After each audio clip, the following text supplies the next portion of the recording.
Welcome! In front of me I have Garmin Forerunner 935 and I'm gonna show you how to unpair this watch from the Android phone.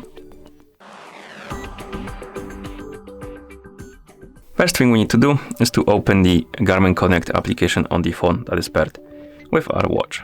Once you open the app, tap on More, then tap on Garmin Devices, and here select your Forerunner 935. Once you select it, tap on the More Options icon, tap on Remove Device, tap on Remove, and then tap on Settings. It will redirect you to the Bluetooth settings, and here you should see Forerunner 935. Tap on the settings icon next to it, tap on Forget, and tap on Forget Device. And once it's removed, you can close the settings, and that's how you unpair this watch from the Android phone. Thank you for watching. If you found this video helpful, please consider subscribing to our channel and leaving a like on the video.